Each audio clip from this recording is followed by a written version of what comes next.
What is up, everybody? We got another great weekend of fights ahead of us. UFC Gane versus Tuivasa, and you know that means we got some more fight predictions coming your way.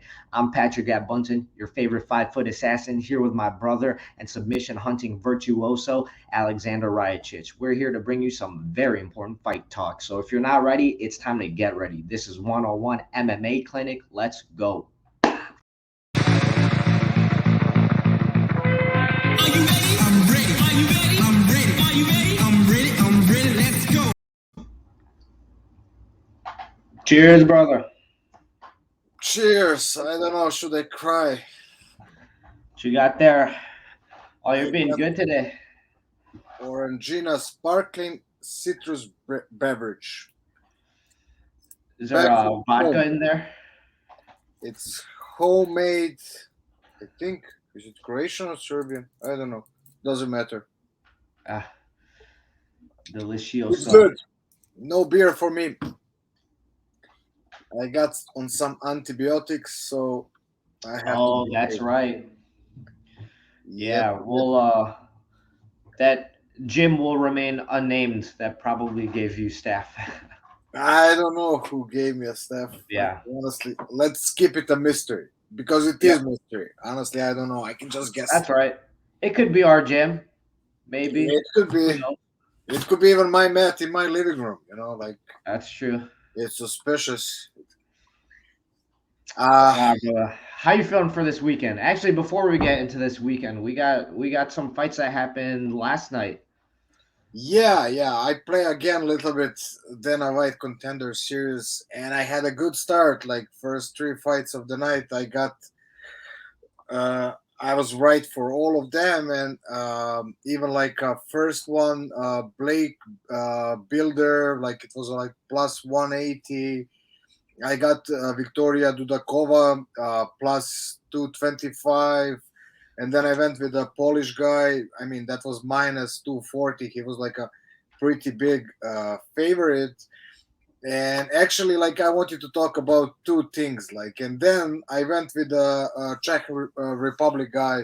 He's like a pretty good kickboxer, and he has like a huge experience in kickboxing, and like he was 6-0 till the last night. And on the paper, like I said, I never look for Dana White. I don't have too much time, so I go through the stats and I make my own decision. Uh-huh. And through the stats, I was like, okay, I got him. He is that. And I was watching last night live, and as soon as I saw the other guy, the energy, the focus, like his eyes, I really liked the guy, and I was just like, oh shit, I made mistake, And I was like three fights in. He was number four, and so basically I'm going like pretty good wins, like on less than, let's say, around $5-6. Hmm. I was hitting on three different because I go parlay 405, 305. So I was like up around 200 something bucks if I win the last one. But like that gives me opportunity because I'm gonna hit 405, 305.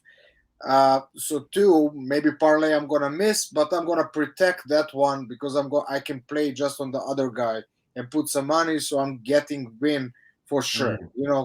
That's how I usually go. If the last match on my parlay is, I'm waiting only the last match, So, and that's what I wanted to say. Like on the paper, I had like one vision. As soon as I saw the guy, I was like, oh, I made mistake. And uh, then the last two fights of the night I missed, but like that's how it goes. Like like I'm pretty proud that I managed to hit like the biggest underdog on the card, Dudakova. And the second thing that I wanted to say, it's about who was the fight. The first one, it was Blake Builder against Alex Morgan. mhm.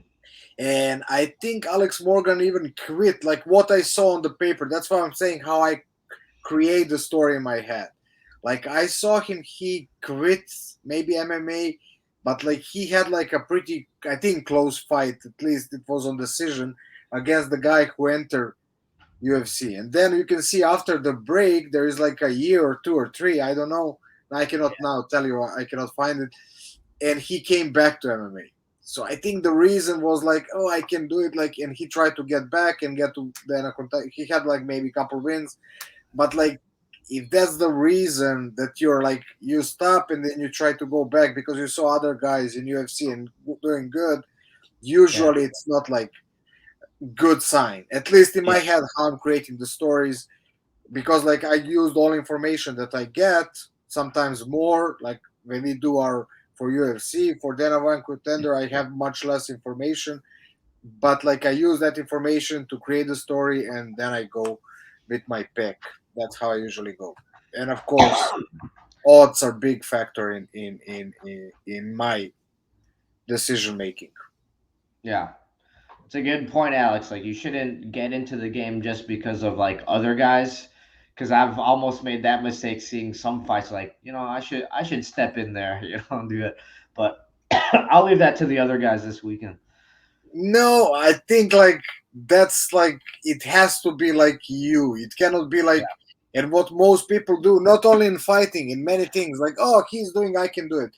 You Yeah. know, if that's your motivation, I mean it could be small part, but Hmm. like if you stop doing something and then you're coming back, ah, Yeah. I don't think so. No, I agree. It should be completely like intrinsically motivated, you know. And I'm not saying that I'm right. I'm just saying like by the Yeah. clues that I saw, that's the Yeah, yeah. decision that I But that were I you made. right in that fight? Yeah, Did, I mean it was like plus 180 on the other guy and yeah. came on. So All right. You're I'm onto gonna say I something. made a good call. You know, like that was the reason. Yeah. Let's go by that. Well, these Dana White contender series have been good to you these past 2 weeks, huh? So it could be get better, but last week it was it the last week? Yeah, Yep. after the UFC. Yeah, that was pretty good weekend. Yeah, I had like a pretty good on small amount. I made a pretty good winnings. Yeah. Pretty It gnarly. was close to repeat again this week, but like I'm satisfied. Like plus 180, plus what I said 250. That's a Yeah. pretty good hit. I didn't realize it to make more money. I end up like a little bit in minus, but I'm good with that. Hopefully this weekend is gonna go better. Yeah. Speaking of this weekend, are you ready to get started? We got UFC Gane versus Tuivasa. Yep, let's go. Let's go. All right.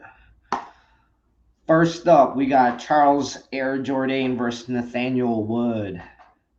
Who you got in this? This is pretty interesting one. I got this one that's my opinion the most secure pick. Like Really? it's not gonna go to distance.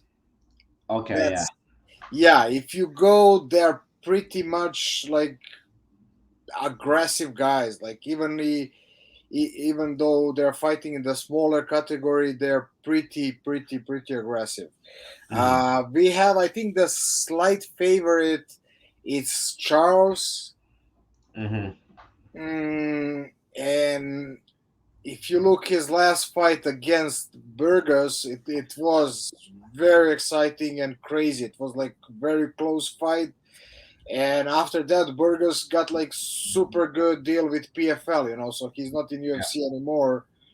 Um, as one of the most attractive guys in that category, he got a pretty good deal and he left UFC.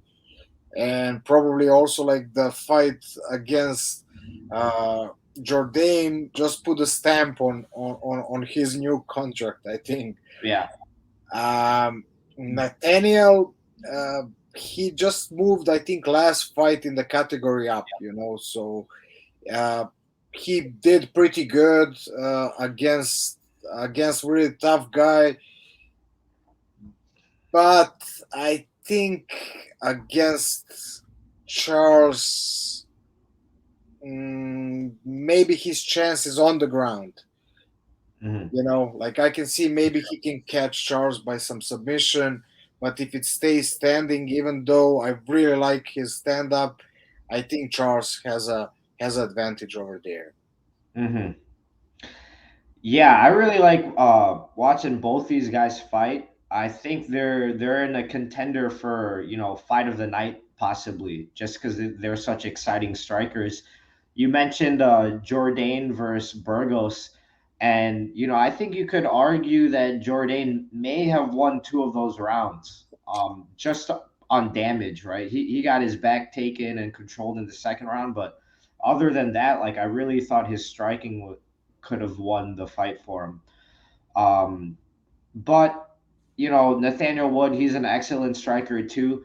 The thing is, like you said, Nathaniel Wood, he's moving up to 145, and Charles Jourdain, he actually started and he fought before the UFC in 155. So there is going to be a bit of a size difference, I think, and with the striking, I like both of their shot selections. I think Nathaniel Wood, he's a little bit cleaner and more disciplined with his defense. But against a bigger fighter, when like the striking is pretty close, I do think Charles Jourdain might give him trouble just because he's a bigger, well-rounded striker as well. Um, but the grappling could make it interesting, like just because I do think they're even in the striking, and Nate Wood, he has a little bit more of a submission like record, like he has more subs in the UFC than Charles Jourdain, so that could be interesting. I'm kind of rooting for Nate Wood, the smaller guy, just because that's how I do. Like I always root for the smaller guy, but I do think Charles Jourdain's going to be too much for him in this fight, so I'm going with Jourdain. Yeah, I agree with you. Like they both have one fight of the night. I think Nathan has like one performance of the night. Like you said, like he has three wins by submission in UFC from his 5 wins. Yeah. So that can be a big factor. Also, what I wanted to say, like, yeah, like you said, Charles goes sometimes crazy. I was like, even in a couple of fights, I was looking like he's trying to go for that flying knee from nowhere, and he always, I was like, what's wrong with you? Did you watch too much movies? He Yeah. stays always short, and it's really awkward. But I like his switching stances when he goes from the southpaw. He nicely attack the body. Uh, with the left kick, and when he switched to the orthodox, he's going like nicely for the low leg kicks, chopping that leg. So and whenever he nicely mixed like setting up the kicks and going for the combination with the strikes.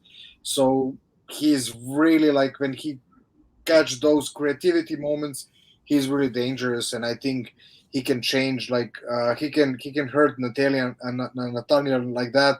Even Yeah. though, like you said, I think he's more like a crisp, and he stays like more, how to say, to the not simple combination, just like more crisper striker. Yeah, he's got a tight defense. His hands are always up, and Correct.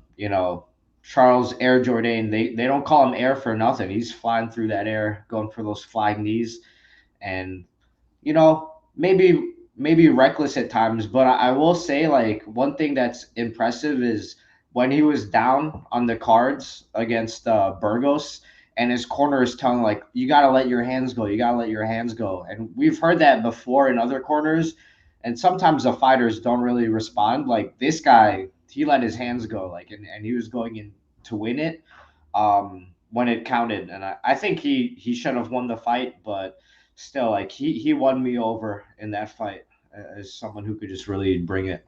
No, for sure, he's one of the most attractive guys in that category. Like.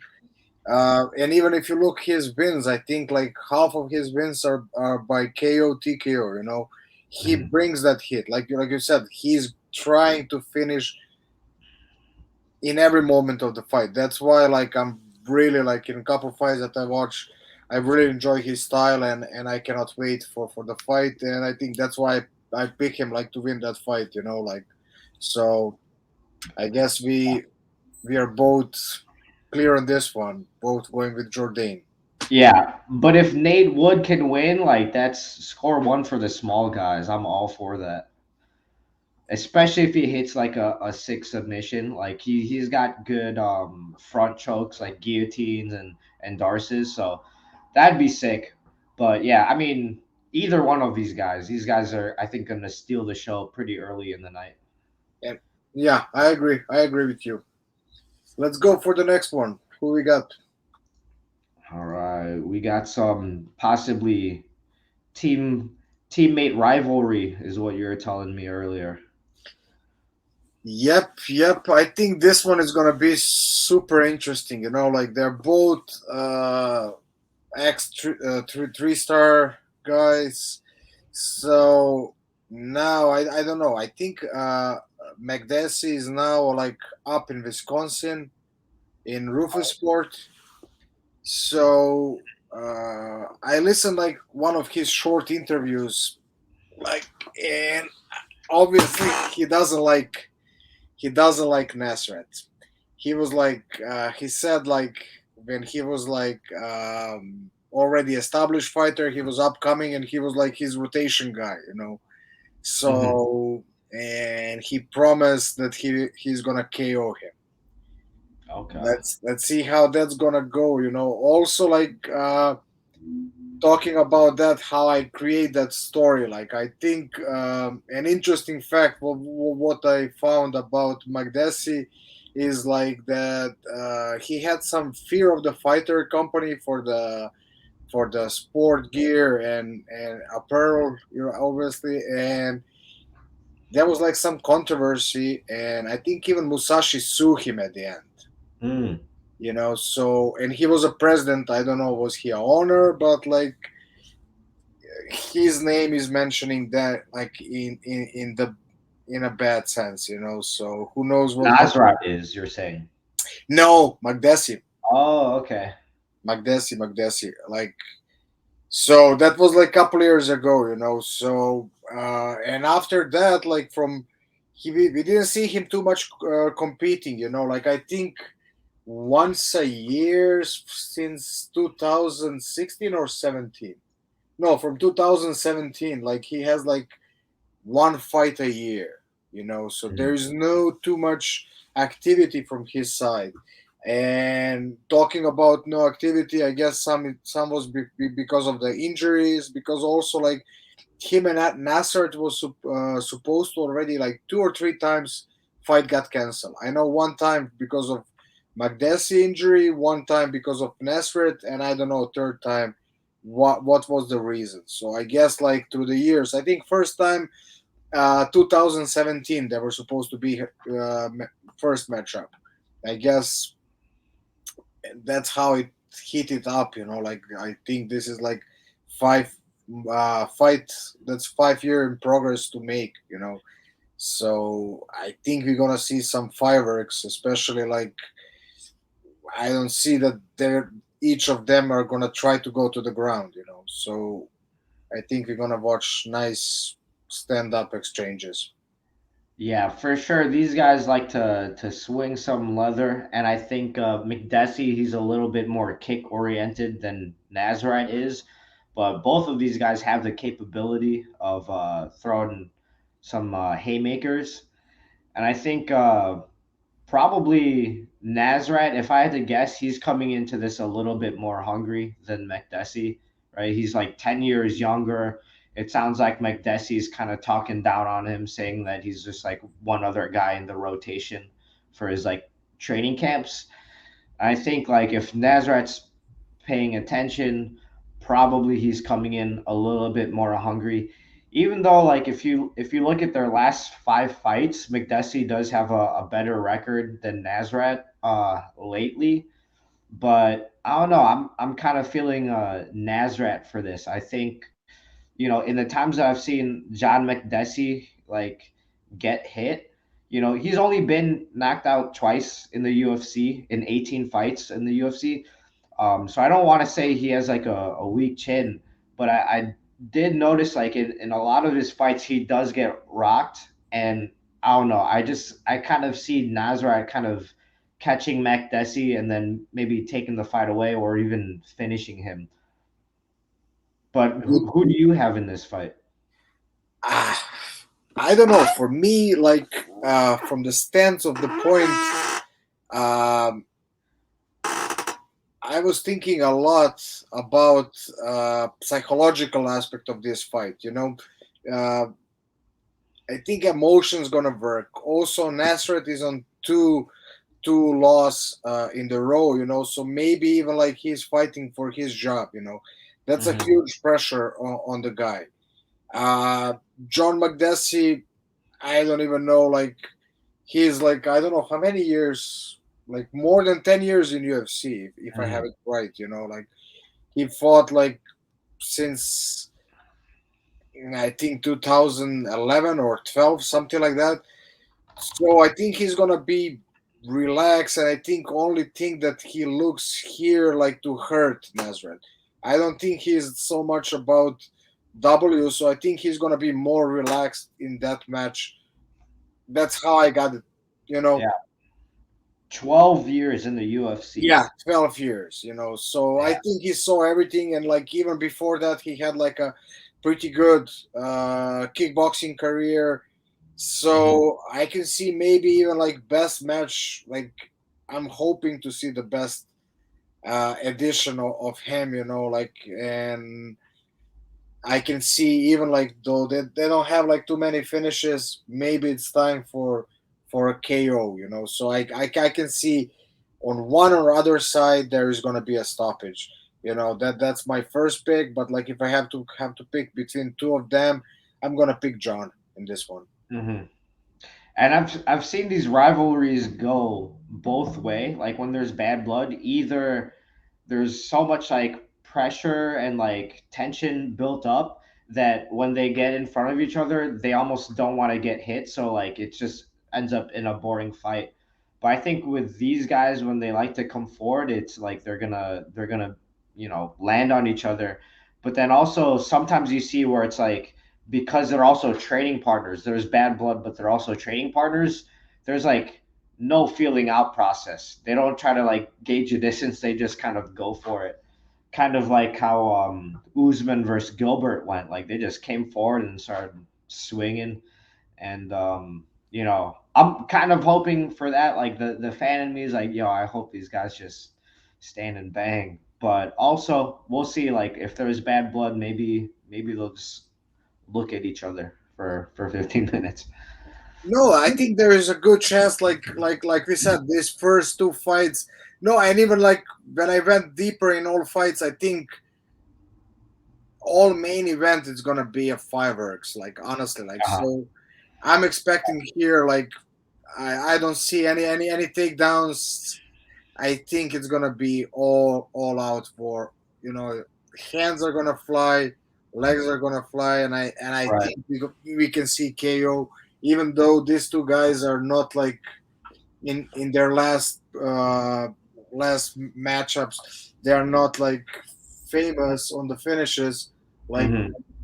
I think in last like four fights or five fights, if you don't count that Nazareth was KO'd by Dober, and John also like since his last loss like 6 matches ago, there is no finish, so they didn't finish anyone. Like, but I Yeah, but think something about fighting your training partner, like the combos and the strikes that you can land on this guy versus like the strikes you have to watch out for. So I do think like Nazareth's gonna send that left hand. Like he usually throws a lot into his left hand, his left straight because he's a southpaw. I wouldn't be surprised if a few of those kind of put John McDessie on wobbly legs. But that's what we have to see. It's gonna be a fun fight. let's see. I like this when we go with opposite guys. Yeah, makes it Okay, interesting. who we got next? Let's see who we got. We got Alessio Di Carico and Roman Kopylov. Oh, this is the interesting one. Uh, I just remember like when I was preparing for this fight and I was looking like Roman Kopylov, like it didn't sounded familiar. Like, and then I started watching the fight and I was like, oh, I've watched this fight. Like I instantly become fan of that guy. Like um, even though he has only two fights in UFC. The last one I watched live, and like he bought me. Like Yeah. he's the Luke Rockhold before the Luke Rockhold. That's so similar. Yeah, honestly, like that's. Yeah. I was rewatching today, and I was like, okay, this guy was a Luke Rockhold before the Luke Rockhold. Number one, it's about middleweight. Okay, it's a middleweight division, and he was like in the third round against his last opponent, also Russian guy. Sorry, Duraev, Albert Duraev. He put his hand on his thigh in standing like twice. Like I think mouth guard fall off his mouth three times because like Duraev broke his nose in the second round from ground and pound, Yeah. and in third round he came and like really he was like arms on the thigh and then start punching. You know, like really talented guy, like good stand up, like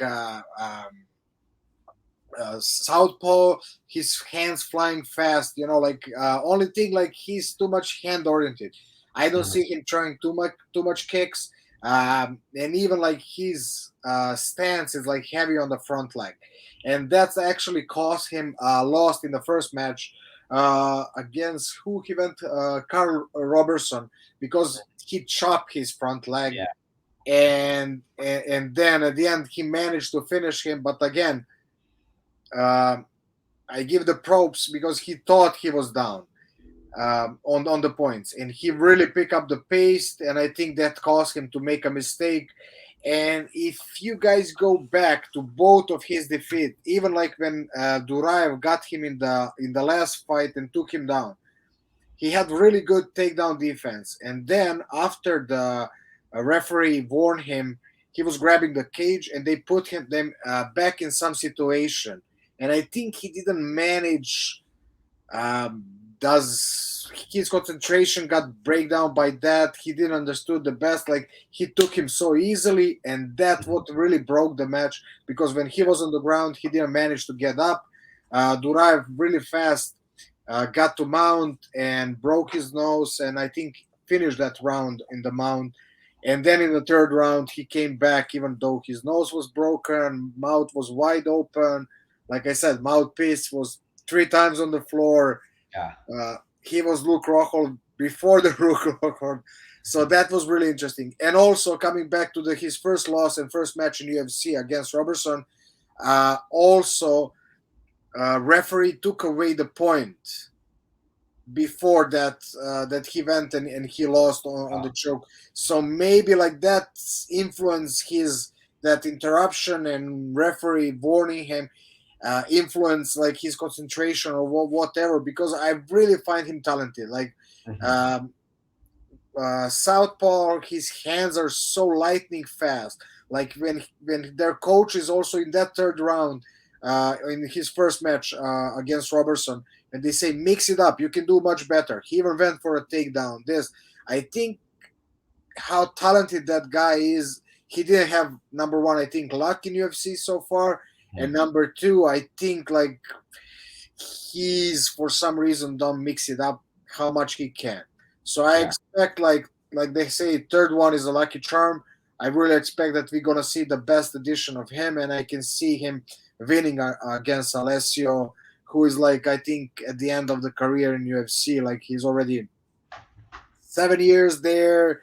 Um, he is like he had like three wins, three losses. Sorry, in the row, and then he managed to get that really nice high kick That that was gave him good. performance of the night, and then right away in the next match he got like finished by a head kick like in less than Yep. a minute. You know, Yep. so that's the big 17 question. seconds. Yeah. 17 seconds? Yeah, I know Yeah. it was less than a minute. So it's a question also like he's coming after KO, and I think that's perfect chance for Kopilov, who bought me like since first time that I watched his fight. I was really cheering for him. So I can see him winning, Mhm. and their chances are pretty equal, like minus 115, minus 110. So I'm gonna go with Kopilov. I am also picking Roman Kopylov. I like this guy, and he was actually undefeated coming into the UFC. So, that match against Carl Robertson where he got choked, like that was his first defeat. And I do agree, there is something like admirable about seeing a guy who's just like exhausted and beaten, but they still try to win the fight and they're still throwing leather. Like I think we all kind of relate to that, like the times that we've been exhausted and you just have to make that decision. Are you going to quit or are you going to keep fighting? And like to see that is admirable, win or lose. I do think it's kind of dangerous to be so heavy in like the boxing and not really utilize kicks, especially against Alessio, who does like to throw kicks a lot. Um, but like you said, like Alessio in his last five fights, he only won that one fight against Joaquin Buckley. And I think if it wasn't for that fight, maybe he wouldn't be in the UFC. And I think maybe both of these guys are kind of fighting for their place in the UFC, right? Roman hasn't been in the UFC as long as Alessio, but like he did lose two fights in a row. So I wonder, like, if both these guys are kind of feeling pressure to just keep their spot. That being said, I do like Roman's chances more. I like getting ready for this. I watched some of his fights before the UFC, and like that dude's a monster. So like, if he could, put it together on the big stage, so to speak, I do think he's gonna have enough to beat Alessio. Yeah, I agree with you. And even like, what's his name? The his last match against Yasube Enomoto. I actually know that guy, and I was with him in Moscow one time when my friend was doing the match uh, there, and I watched Yasube against the guy who right away. Let me find what's his name, Albert Tumenov. He right Okay. away after that match, same with Yasube, he entered UFC, and I was like, when I was watching that guy, I was like, "Ooh, this is gonna be next contender in UFC," and for Yeah. some reason, he didn't show up. That I think. Let me see what he Are you did. talking about Albert or Yasube? No, no, I'm talking about Albert Tumenov, but they same Yeah. they went I thought that against. guy was gonna be something big too, actually. Einstein, they call him. Yeah, I think so. But let me see. No, actually, he did good. He had the first loss, and then he had like a three, four, five wins, and then yeah, then he lost from Gunnar and Edwards, and then he got cut off. But Yeah. like he did actually solid, like if now I was thinking he did even worse. But like I really thought for that guy that he's gonna be, you know, Mm-hmm. top dog. Same with this guy. I don't know what's going on. Like maybe some guys they're just not how to say adapting good. Like but now I think also like the fight is in Europe. It's in France. It's Mm-hmm. closer to Right. it's closer to the Russia. So there's not gonna be a big time change. So maybe that's gonna work also for him, and we can see like I said his back performance, and I think he got this one. If not, he's gonna change the organization. That's for sure. Yeah. Alex, you've done a bit more traveling lately, east to west, than I have, but I heard this. I don't know if it's a myth that when you're traveling from like east to west, so like either Europe to America or Asia to America, it affects you more because of the time change than if you're coming from America to the east, like Europe or Asia. Is that? Honestly, yeah, I know exactly what you. Well, the worst jet lag that I ever had, it was like I think 2010 when I went back from Florida to Serbia. Mhm. I think I never had a jet lag coming to America, Uh-huh. and I think also depends like how you're gonna get a flight. Can you sleep in the plane? it's always gonna now. I always had like more problem going to the Europe. I don't know, am I Mm, opposite or whatever, but like yeah. in my experience, that was a problem for me. But also like I think I listen, if I'm not wrong, Bruce Buffer, because he's traveling a lot, and I pick up also like something like you want to sweat down. Like I think he's jogging every time, and he travel, he goes and he do his jog or some light training. That helps a lot. And I think also like how you're gonna connect your flights, because now when I go to Europe, I use like a overnight flight. So when I come over there, basically I sleep in the plane, so I have a whole day. I get like tired around 5 p.m., 4 p.m. I push that and then I go earlier to bed and I woke up in the morning. I'm good. And if I'm not lazy, I try to do some workout and that helps even more. So I think it's depends. For me, honestly, it was more problem going to the east in my Hmm. experience. Interesting. Well, either way, Roman's not having to come all the way to America, so that could be a factor. I wonder how much that does play. Like the UFC debut is one thing, but also traveling and then also fighting in front of nobody, that's kind of weird, probably, especially for your UFC debut. So, yeah, I do think we're gonna see a better performance from Roman than maybe in his debut.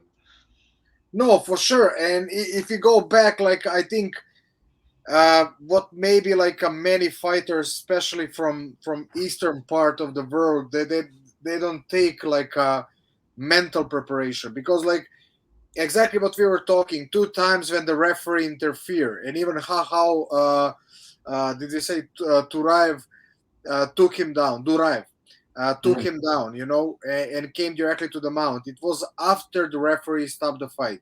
He wasn't like really like if you guys go back to that situation, like he was really defending good takedowns, and then like he just like stopped in the he got Mhm. froze and took Yeah. him down so easily.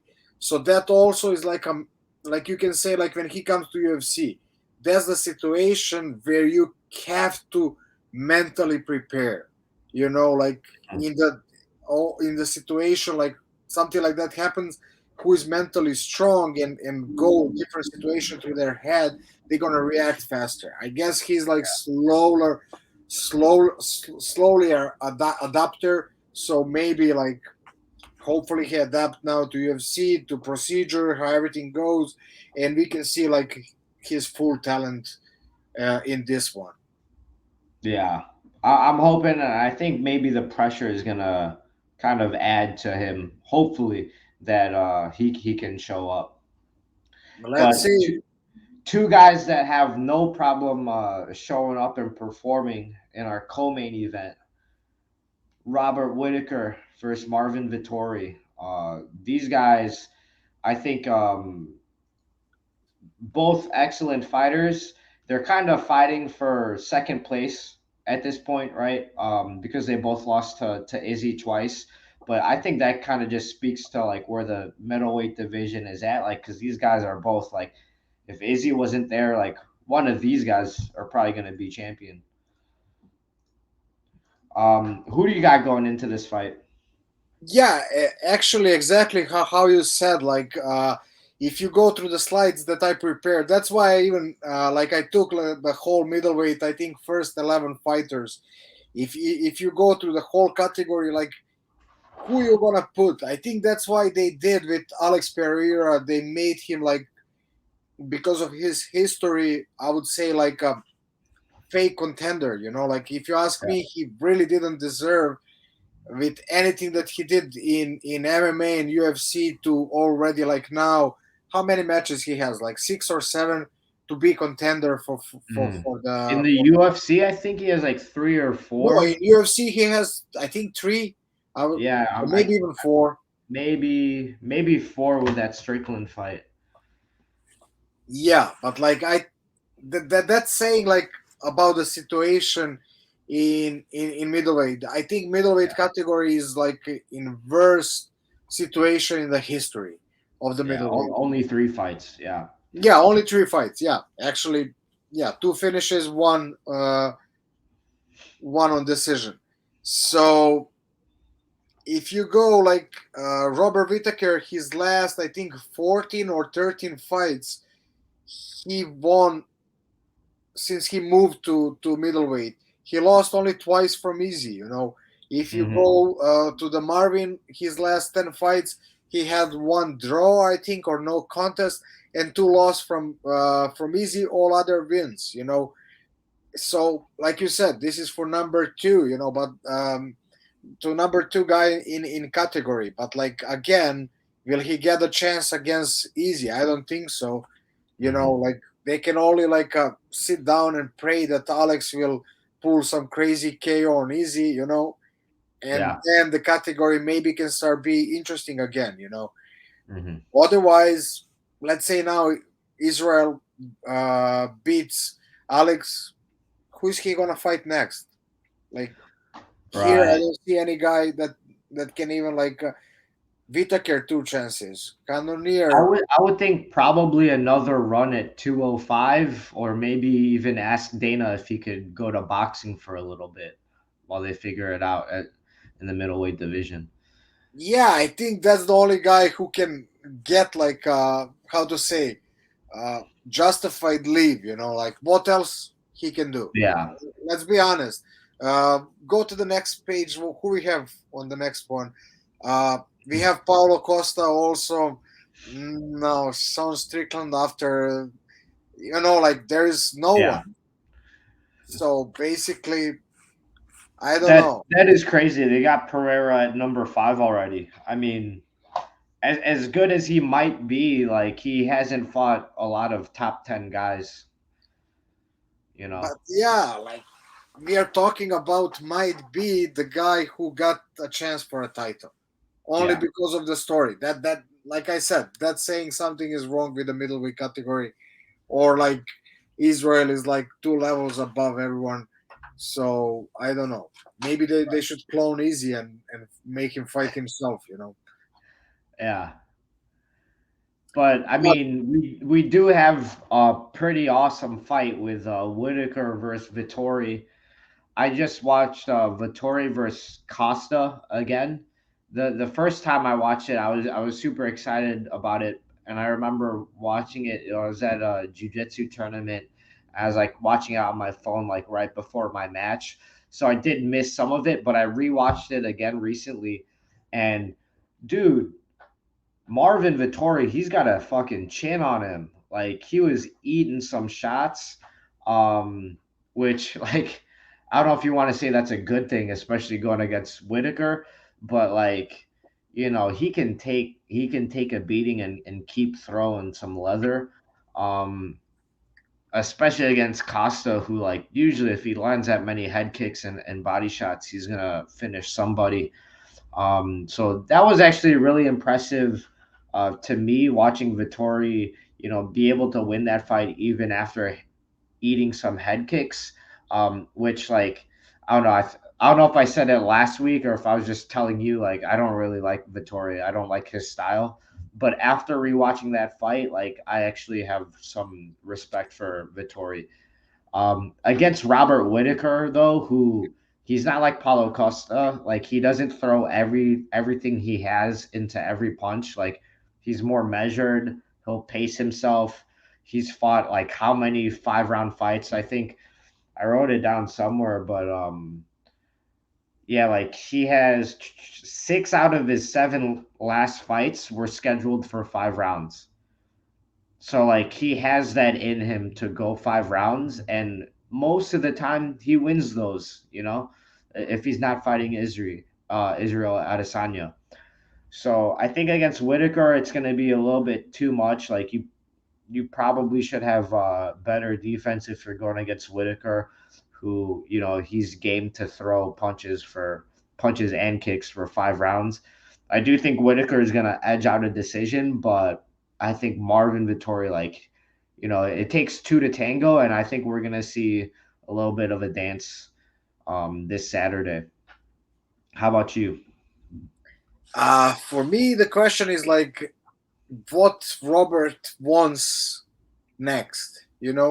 Like after this last his fight and defeat against Adesanya, you know, I think the question number one is like, where is his head at?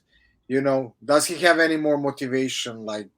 Um, like we said, this is for number two guy in category, and if you go by the odds, he's like minus 210, like favorite. So he's like double favorite against Vittori.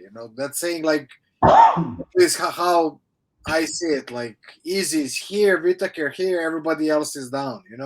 Yeah. So the question is like, I think the most what's gonna decide this fight is like where his head is.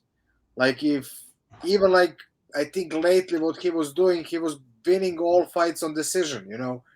I think he was just like cruising um towards his second fight and crack at Easy.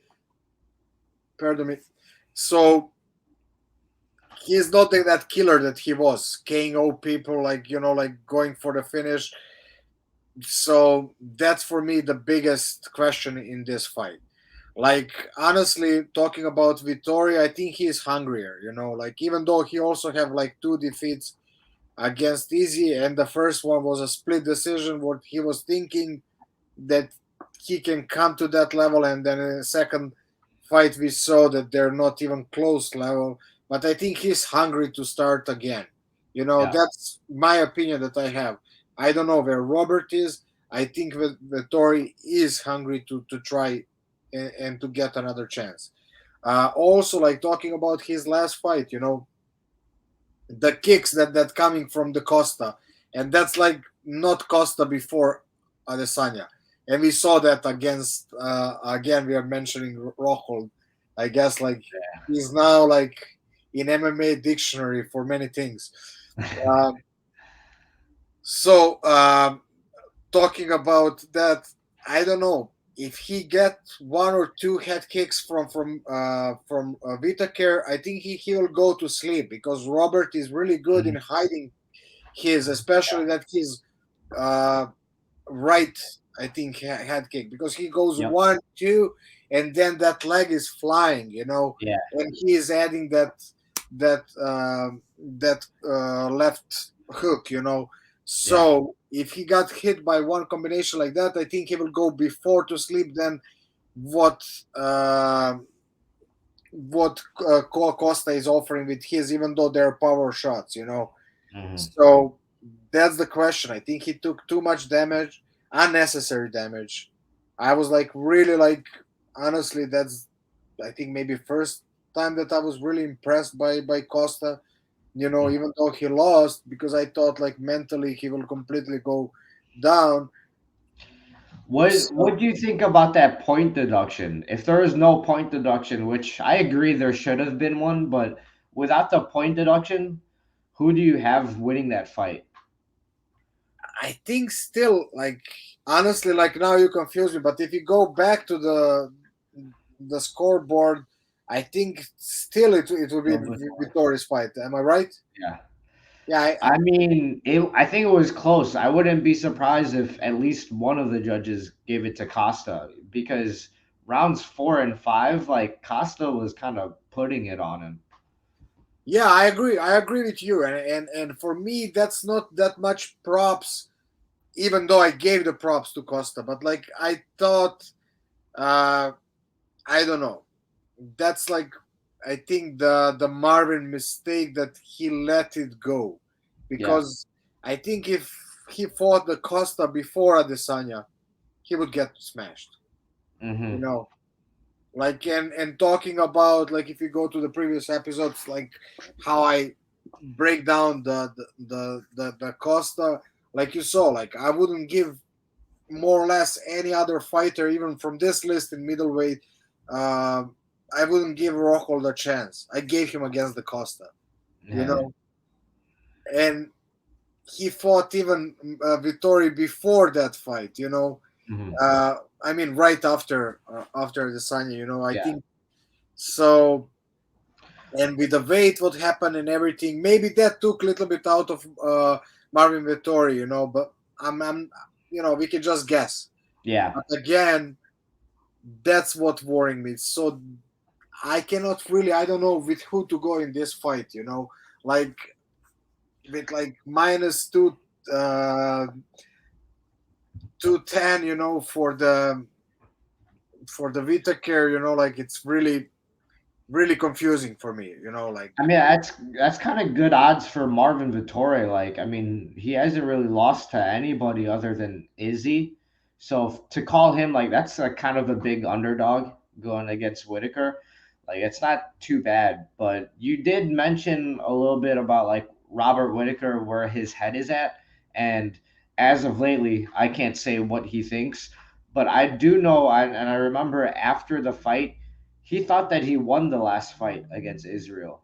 So, I mean, whether he's right or wrong, I thought Izzy won it. But if he's still thinking that he won the fight, then, maybe he's not mentally defeated. Maybe he thinks like he still is the uncrowned champ. He's defending this, and it's just a matter of time before he gets his crack at the title. If he still believes that, after the fight, before rewatching it, it's a little bit different. You got the emotions. Maybe he changed his mind since then. But also, I mean, if he thinks he won that fight, I think that means a lot. It's a little bit different than if you like in their first fight when he got knocked out. But, this was a decision in his no, last for fight. sure, he did much better, But also, like if he thinks that he won that fight, then maybe we should really ask the question where he had is, you know. Yeah, that's true. That's true. So I'm joking, like all props to Whitaker. I think, like honestly, that there is no Israel. He would be still reigning champion of that category, Yeah. like so. But I I do just, think that Killer. I mean, again, the Izzy fight, not considering. I think that Killer is still in Whitaker because if you watch the fight against Gastelum, I don't know how that motherfucker was eating those kicks.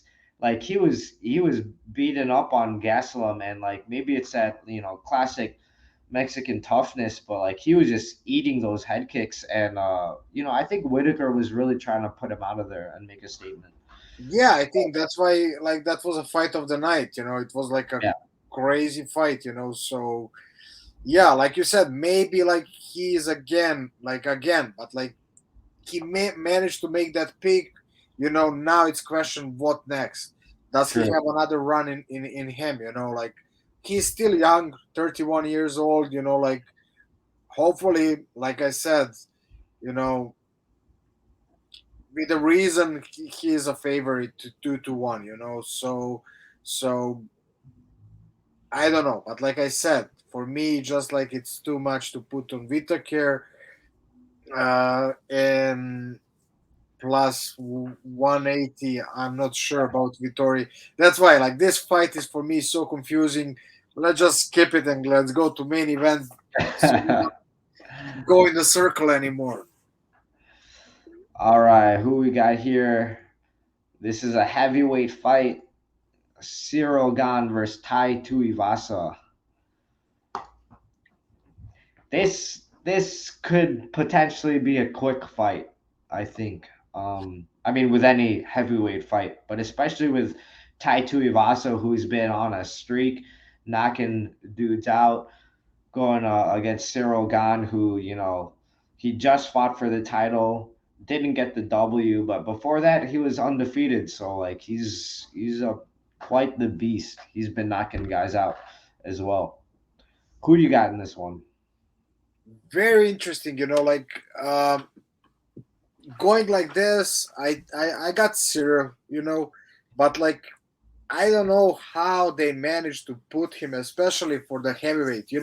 Like if we have like a flyweight category, and this I would say okay, but like for a heavyweight, minus 580 for again, and plus how much is like 440 for Tuivasa. Wow, It's that's crazy. disrespectful right there. Yeah, that's, and especially like I said, for heavyweight, I would understand if it's lighter category, where that KO power doesn't, like, one punch here can finish the night. Uh-huh. And again, similar situation. Gan is coming out of the championship fight, where he lost. Like, like, I think he's hungry for sure. Like, he was like even excellent in that fight. Uh, where he lost in a grappling exchanges, and I think on some mistakes that he tried to go for the leg, he lost the top position. Like, it's just like unexperienced on the biggest stage and where the stakes are really big. So I think, like, that I wouldn't call it even a technical mistake, it's tactical mistake, especially in MMA. And like later we're gonna talk more about that, like we said, when we start expanding our show to the different areas. uh, it's MMA. You want to stay on top. Like, I don't know. You need to be really good to go for that leg lock and that mistake. That's why I'm saying not even technical. For me, that's tactical mistake, especially on that high stake. Hmm. So, question how he will come. I think he will come better, because, like, that was a huge learning experience. He is even hungrier. What I watched a little bit, like, he looks awesome, fast, elusive, playing around with combination. So for me, he is a favorite. Yeah. Is he that big favorite? I wouldn't say so. He's That's crazy to me. I do agree he's a favorite, but what did you say? Minus 500, 540, or something like that? 580. 580. Yeah, that's pretty crazy. I think Gane's gonna win. I might put some money on Ty just because, I think MMA math is bullshit, but Tai Tuivasa did knock out Derek Lewis faster than Gane did. So I'm just saying that.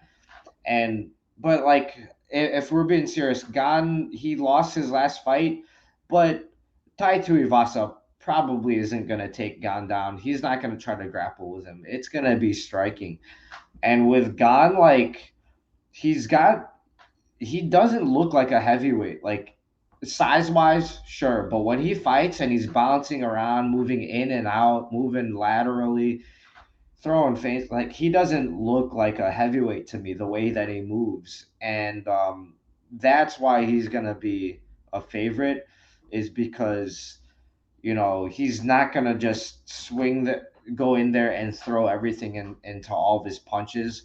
Or maybe Tai Tuivasa can get into those slugfests and come out on top because he has that power. But God's not gonna be there to get hit. Of course, saying that it is heavyweight, it does just take one hit. But I think Gan's gonna be, fighting circles around Tuivasa, and there's not gonna be much grappling. I think Gan he's gone. One thing that Gan has is a 5 round experience, and Tai Tuivasa has never gone 5 rounds. So I think if he can get it out of the early stages, the first and second round, I think Gan can coast to an easy victory. And I usually don't say that, especially with heavyweights, but like I think the 5 rounds Gan can win. No, for sure, for sure. Like, I mean, like I said, that with some reason they put him for that big favorite. Even for me, that's crazy. Yeah. So even though I think he will win this fight, again, when I say plus 440, I'm gonna gamble on this one. Dude, yeah, I might too. I don't usually put money on these, but like that's some good odds. Is this a man that you're gonna start play with? Okay, Ty, you're becoming my favorite guy, maybe on the whole UFC roster. Like, I got Patrick to put some money. Like, I didn't need too If much. I win this weekend, yeah, he's my favorite fighter. That's it. So, like, after how many? Of sixth episode, you're gonna start betting? Yeah, I mean, with those odds at heavyweight, Tai Tuivasa, he's been knocking guys out. I'm gonna pull up his record real quick. How many knockouts does this guy have in a row now? He's going I one, think two, four or three, five. 5 knockouts in a Five. row.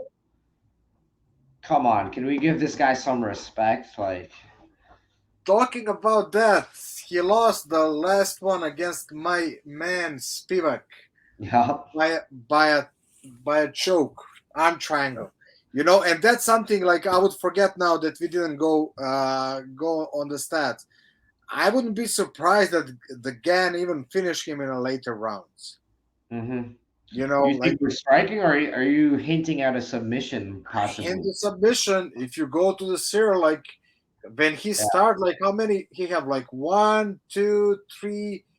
From his first five fights, he finished three by submission, and Okay. even one on the heel hook. Yeah.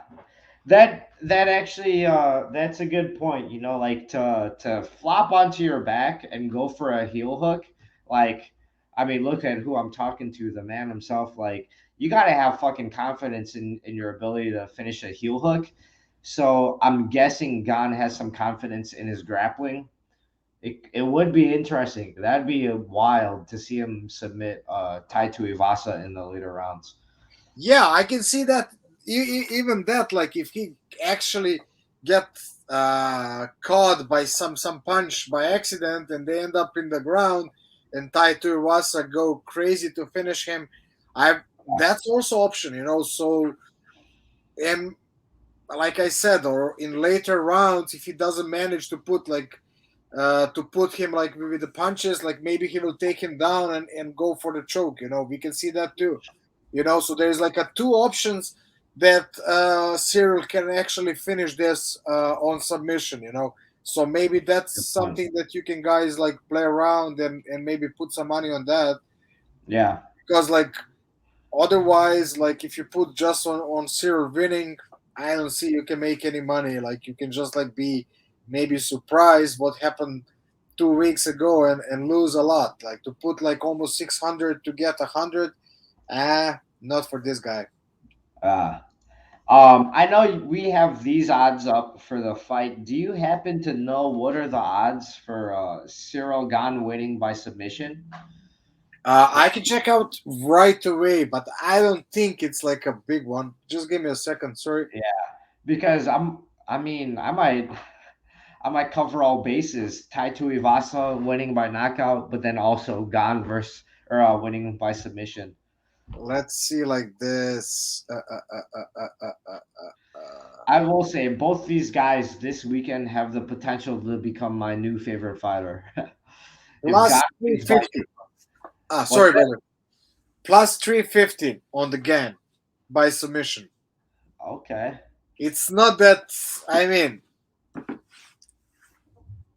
That is for, interesting though. I wasn't really aware that he had submission victories in his early career. And usually like everybody, if you rock someone, you can hop on their back. Most people can finish a rear naked choke against someone who's rocked.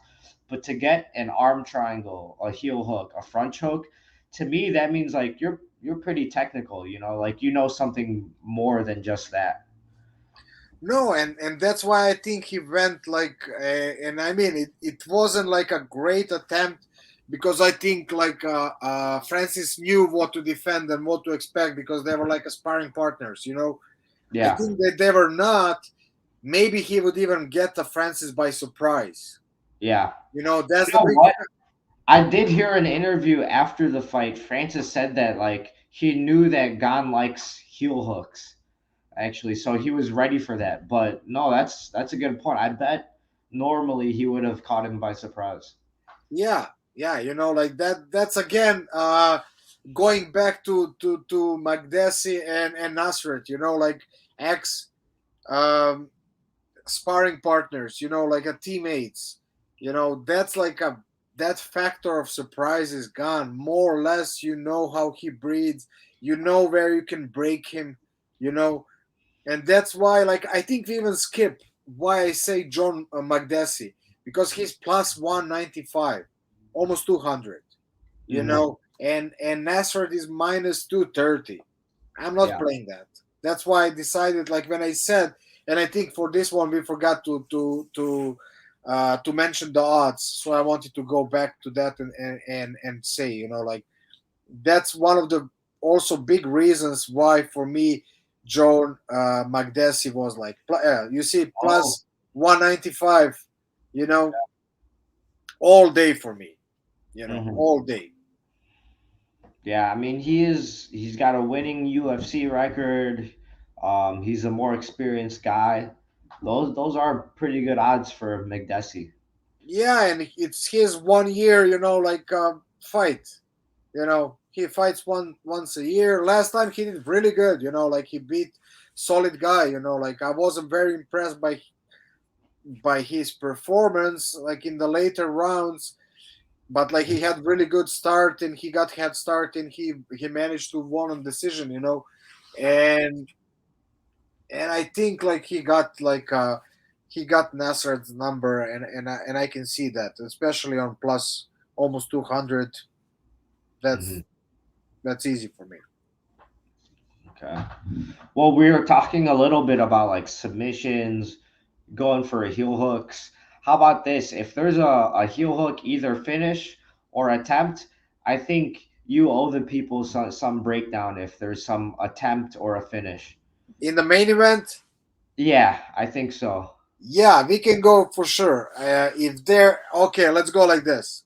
If Cyril try submission or do a submission, especially if he do, let's go like this. Even if he tries, we're gonna go back to the championship fight Hmm. against Francis, and we're gonna Yeah, do whatever he tries to do on this one. So we're gonna have two in one. Like for one right. of his tries or even finish, you guys gonna get two. So we're gonna do the previous one and this one that we talk about. Yeah, I would love that. Captain Heel Hook himself breaking it down. That's Yeah, right. so we can start like what we were talking about. We were lazy, like getting our slowly rhythm. I enjoy this from the chair. Like Yeah. But I mean, you got me excited just thinking about heel hooks, especially in the heavyweights. Shout out to Bushesha. We don't really talk about one championship, but brother, did you see that? I saw Bushesha. his excellent takedown attempt. That's the Nobody kind of talking. wrestling I can do. That's the wrestling I can do. No, like I don't know with who I talk, and he was like, "Oh, did you saw Buchecha?" I was like, "What? Did you saw that?" Like I'm talking Yeah. about. Yeah. I look some other things. Okay, like even my last MMA fight. Okay, I did a heel hook, and I Uh, can be like, "Oh yeah, I did a heel hook in MMA," But if I'm breaking down something, I'm breaking down like the how whole. he end up like holding my hips, Yeah. like because like I had some idea how I'm gonna start the fight, and I made the setup and everything, but like I completely missed. I went for a high kick. He ended up like holding my hips. Mhm. Unfortunately, I don't have a video. I don't know. Like he didn't Yeah. look like that fast guy. How that happened, like it's a blink in my head. Yeah. I would analyze that. Also, like I wouldn't talk about his heel hook. I would talk about his excellent takedown. Let me do like this if somebody is like Yeah. misunderstanding me. I'll give him the benefit of the doubt. He never wanted to land that double leg anyway. He was in it for the heel hook. Okay, okay. So I'm gonna do the same thing. I'm gonna show the heel hooks from the chair here. No, Ah. no. But props to him. Congrats to Yeah, him. like actually, like it's excellent. Now we have one on Prime. Even Dude, like I love that. yeah, I end up like I even won some money on Demetrius Johnson. I didn't mention that. No. Hell yeah. Hell yeah. Yeah, how much? I put like Why? Oh, yeah, because he was an underdog going into this fight, yep, right? yep. Let me see. Oh, Like I did a small one. I found it like actually by the he was like plus 315, I think. really? Yeah. So on $35 I won 75. Or maybe a little bit less. I'm lying. Like because I have the European, it's no, he was plus 115. Okay. I had to transfer Still it. enough to bet on the GOAT. I mean, he's a GOAT in my opinion. Team small guy. No, I agree. Like, and even though he got like pretty bad clipped like two times before the finish, but like that knee was like masterpiece. He Dude. just like put The him to way he sleep. stalked him like an assassin. He rocked him, and then he had the patience to follow and find his footing. Boom, one knee is all it took, Classic Mighty Mouse. Like right? that's why like I was like I have to. Like I didn't go too much. I go 30. I went 35, but I was like it's on TV. I'm here. I don't have anything to do. Of course, Yeah. I'm gonna put some money so I can enjoy the fights even more. But that's like to me, that's a championship like fight. Like I don't think he was winning the first and second round, you know? But to actually come back and finish it, like you could tell like just by his expression, he was never defeated at any point, you know? No, yeah, but like I think even that was his game plan for this match. I think I so many matches, so many interviews. Like everything. We didn't prepare that we're gonna talk about this, but like what Yeah. I remember, like him saying that he knew that he will have to go, and that's how he trained. Like that he will have to go through the storm, and he had like a two storms. He went through it. Uh, he find a way to win, and he won in like spectacular fashion. Like really, I think one of the best all time, no doubt. Like, and I think that guy doesn't get enough recognition that he should.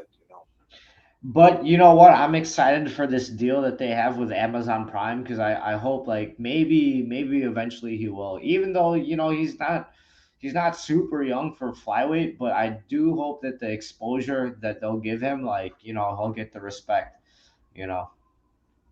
No, I'm excited, especially now. One of the best Balkan guys. He was like a double champion, KSW. He was supposed to sign with UFC. He signed with one, Yeah. and I think he will be very interesting to see. Yeah. And now like he will get like exposure even in US. So I think he's next superstar. Like he's Yeah. like you're gonna see he's amazing. Like so that's really I'm good. down with it. I love how like especially as like a jujitsu predominantly guy, like I like how they have jujitsu matches on there interspliced with MMA and Muay Thai. Like that's sick to me. Yeah, and especially like it stays something from the old Pride days where they like to mix like basically grappler against striker, and they even Yeah, go like one step right. further Yeah, where you have like a mix rules. So it's gonna be interesting. It's gonna be something different, something interesting, and I think the if we go, one is maybe even bigger than UFC. If we count like number of yeah. If you're people talking that about viewership, yep, yeah, yeah, yeah, by a lot actually. yeah, and especially now if they get even American market, like um, they are like by the viewers they're number one organization in the world, and they're gonna be even more like Yeah, if you go like that. But still, UFC is UFC, so all right. we're gonna predominantly follow UFC. Yeah, But like when something like this happens, like we just have to talk about it. Even now, like I don't even know how we came there, but like one more time, like all props to. I think it started from like heavyweights and heel hooks to Bushesha to Mighty Mouse. Like I don't know, we're nerds, man. That's how we got there. We're nerds. Yeah, I guess so. I guess so. But like I'm glad that we mentioned him more than Buchecha and his heel hook.